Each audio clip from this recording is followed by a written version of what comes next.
The Basement Tenant, a novel, written by L.Z. Sinclaire, narrated by L.Z. Sinclaire. They met at a place on Armitage, Ruiz's choice. It was the kind of diner that Lincoln Park was slowly strangling. Formica tables, coffee in ceramic mugs, a waitress who called everyone Hun without irony. The booths were cracked vinyl, and the lighting was fluorescent, and the menu was laminated and sticky, and the whole place smelled like bacon grease in the 20th century. The contrast with Carrie's world, the wine bars, the artisanal everything, the studied casualness of wealth was so stark it felt like crossing a border. Ruiz was already in a booth. She was compact, dark-haired, with a face that had been attractive before it had been weathered by the specific erosion of police work, the late nights, the bad coffee, the accumulated weight of other people's worst days. She wore a leather jacket that had seen better decades and an expression that said she'd arrived at this meeting already skeptical and was daring Carrie to change her mind. "I listened to the recording," Ruiz said before Carrie sat down. "There's a voice, I'll give you that. Could be a TV, could be a podcast, could be the neighbor's unit through shared ductwork."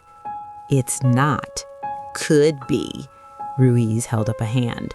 "But it's interesting because I'm working a case completely unrelated to yours that involves a missing woman, and one of the properties connected to that case has the same corporate owner as the firm that renovated your basement." Carrie sat down slowly. "What missing woman?" Ruiz studied her.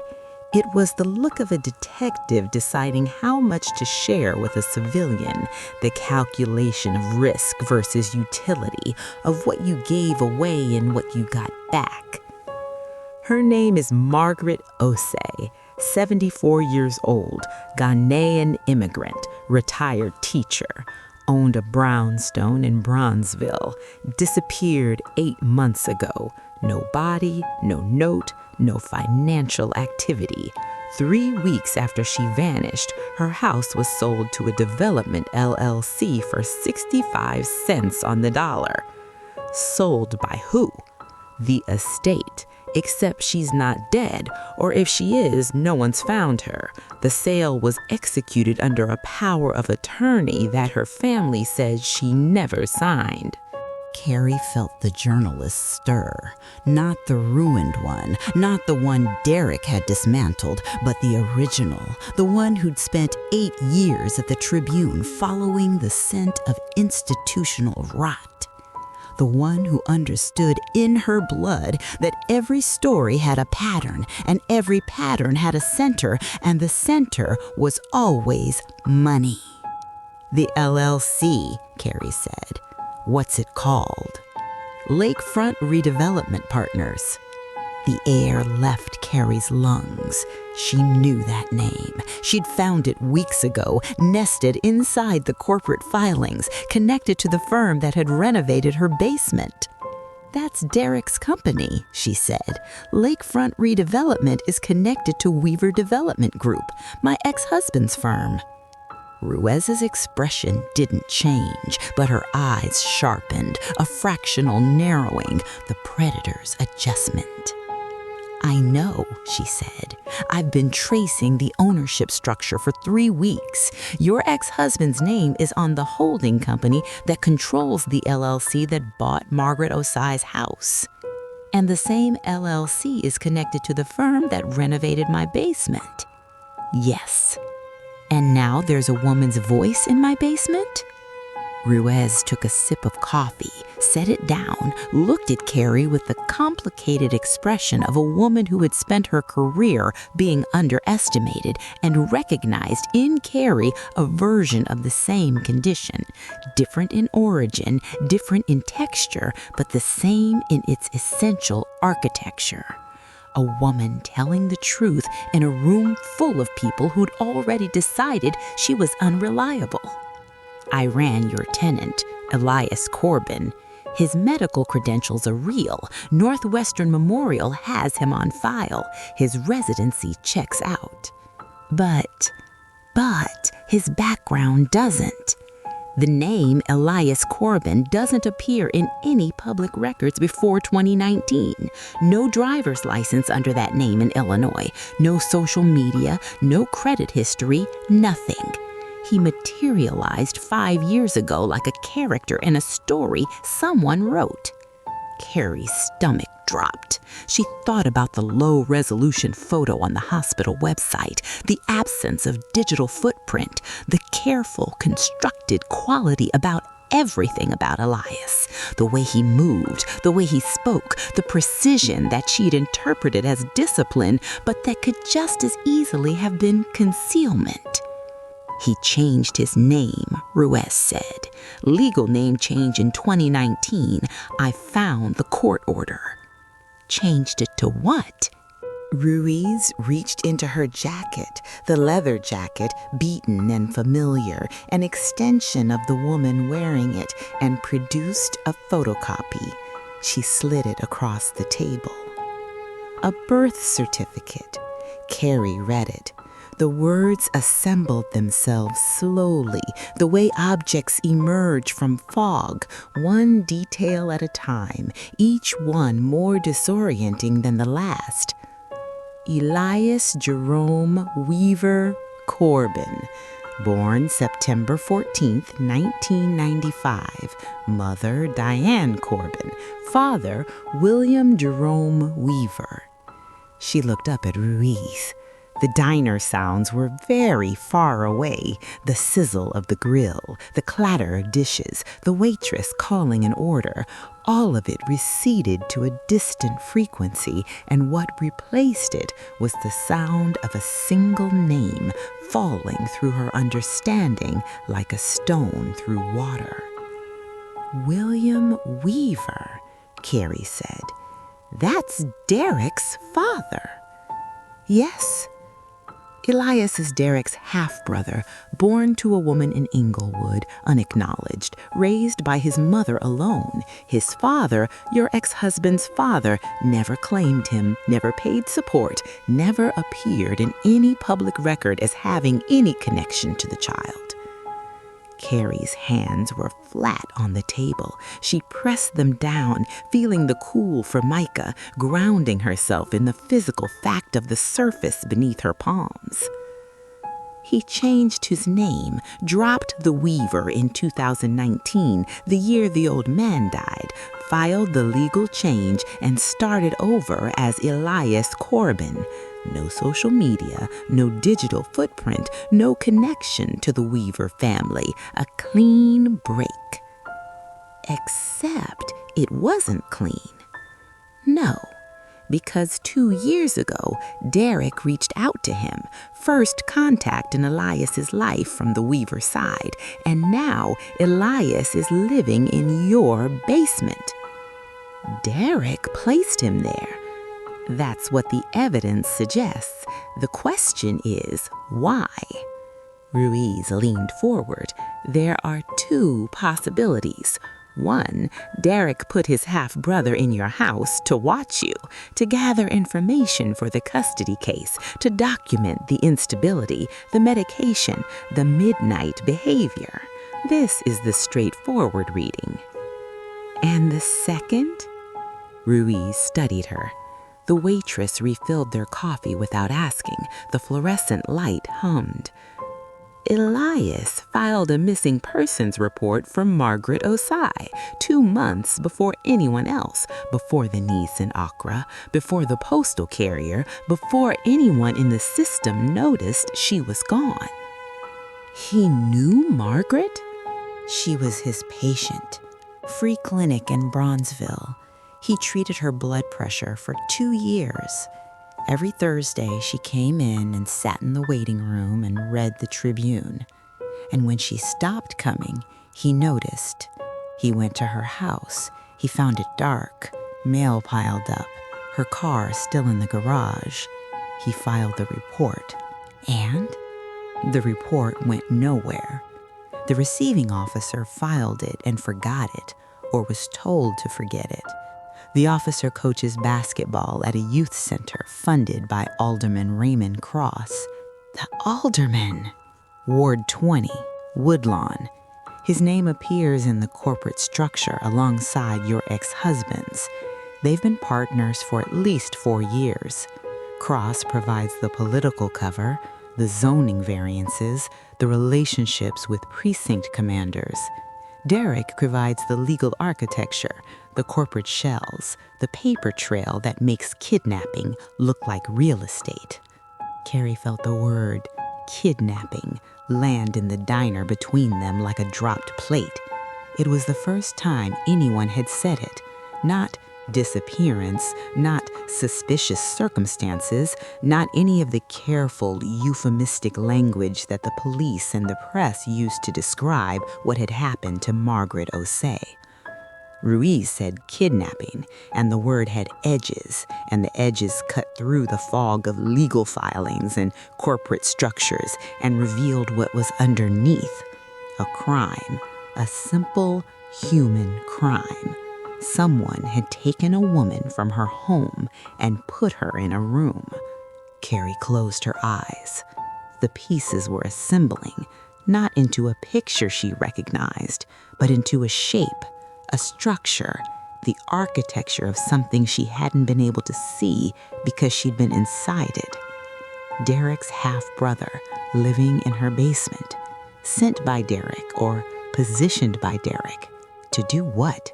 Watch her, or to do something else entirely? He's not just Derek's spy. No, he's something else. I don't know what yet. Ruiz leaned back in the booth. And neither do you, which means the man you kissed. Carrie's face went hot. I didn't. You didn't say you kissed him, but you didn't have to. You have the look. Ruiz's mouth curved. Not a smile exactly, but the ghost of one, the residue of a sympathy she'd mostly burned through. I've been divorced. I know the look. Carrie said nothing.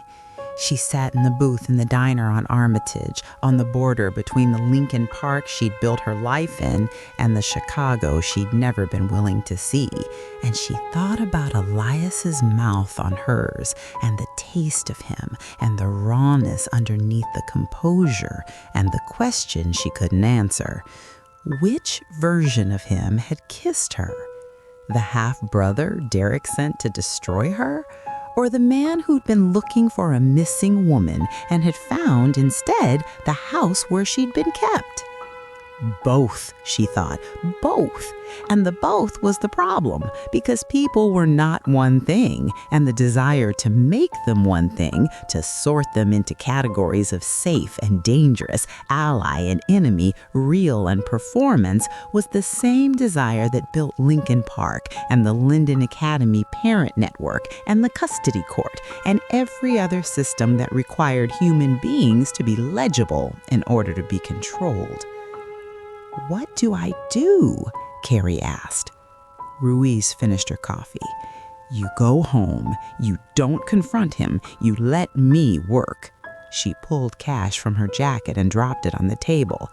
And you stop answering the door in your robe at midnight. I say that as a professional. She left. Carrie sat in the booth. The waitress refilled her coffee without asking. Outside, Armitage was dark, the streetlights casting orange pools on the wet asphalt, and the city hummed around her. This impossible city, this layered city, the city where the truth was always underneath and the surface was always a performance. She drove home.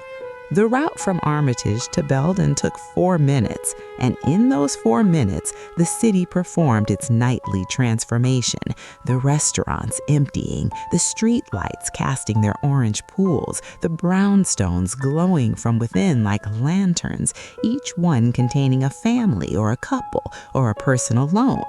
Each window a story she would never know and didn't need to, because the story she was inside was more than enough. She parked.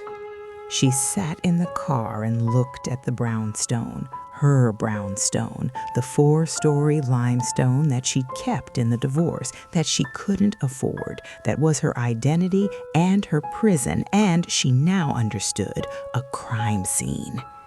The house looked back at her with the same face it had always shown, the crumbling cornice, the bay windows, the dead garden. But it was different now. She was different. The house contained things she hadn't known about, and the not knowing had been a kind of complicity, and the complicity was something she would have to live with, the way Margaret lived with the walls of her room, not by accepting them, but by refusing to let them define the limits of what she could see. She went inside. She stood in the kitchen without turning on the light. The basement was not quiet, or rather, it was, but it was occupied quiet, the particular silence of a space with a person in it. She could feel him below her the way you feel a held note in music, not loud, just present, reshaping the air around it. She'd learned the sounds of him over months, the side door, the footsteps on the gangway stairs, the specific rhythm of a man who moved through a space like he was trying not to disturb it. She stood in the dark and listened, and was furious at herself for listening. She turned on the light, she put the kettle on, she did the ordinary things in sequence, the reassembly of a woman who had not just had another person's birth certificate slid across a Formica table at her.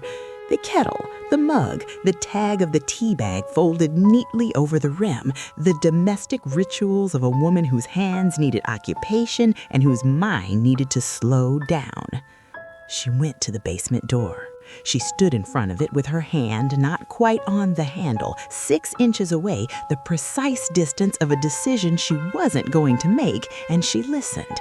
Below her, 12 feet of joists and subflooring, and a man who'd known her name before she'd told it to him, who had watched her pacing overhead for months, who had kissed her with the full weight of a secret she was only now holding. Elias Jerome Weaver Corbin, born September 14th, 1995. She'd read it 3 times in the diner, and it hadn't stopped being true. Derek's half-brother, her ex-husband's blood, a man who had dropped the Weaver in 2019 and watched it sink and built himself a new name in a neighborhood where no one would think to look. Until his brother called and offered him access to the one thing he needed. Her hand was at the door. She could knock. She could go down. She could stand in his apartment in the harsh overhead light and look him in the face and say, "I know who you are. Tell me the rest." Her body had already made the argument for going down. Her body had been making it since the kiss. Her body was not a reliable narrator. She let her hand drop. She walked back to the table. She sat in the kitchen and thought about the birth certificate, Elias Jerome Weaver Corbin, and the name set in her mind like a stone in a shoe, unavoidable, altering everything. Every conversation she'd had with Elias rearranged itself around this fact. The porch, the wine, the question, who was the woman before her? He'd been asking her about herself while concealing the most fundamental thing about himself. The kiss had been between a woman and her ex-husband's half-brother, and she hadn't known the other's full position in the geometry. Or rather, she hadn't known. He had. He'd known who she was, who Derek was, what the house was. He'd known everything, and he'd kissed her anyway, and the anyway was the part she couldn't resolve. Recklessness or honesty? Or the act of a man who had been performing for so long that the kiss was the first true thing he'd done in months? She pulled up the camera feed on her phone. the empty hallway, the closed door. She watched it for a long time, the way you watch a door when you're waiting for it to open or hoping it won't, and the difference between those two things is what you're afraid to know about yourself. She was still watching when the light under his door went out. She put the phone face down on the table. She thought about Cynthia Weaver, the matriarch, the woman who had known about Elias his entire life. A secret kept for 29 years, a son denied, a family's architecture built on the exclusion of a child who existed whether they acknowledged him or not. If anyone knew the truth about why Elias was here, the real truth, the one underneath the corporate filings and the custody calculations and the careful constructed identity of a man who'd erased half his name, it was Cynthia. Carrie picked up her phone. She found the number she hadn't called in 14 months, not since the divorce, not since Cynthia had stopped pretending Carrie was family and started treating her like what she'd always suspected she was, a guest who'd overstayed. She didn't call, not yet, but she saved the number to her recent contacts, where she'd see it every time she opened the phone, and she thought, tomorrow. The end.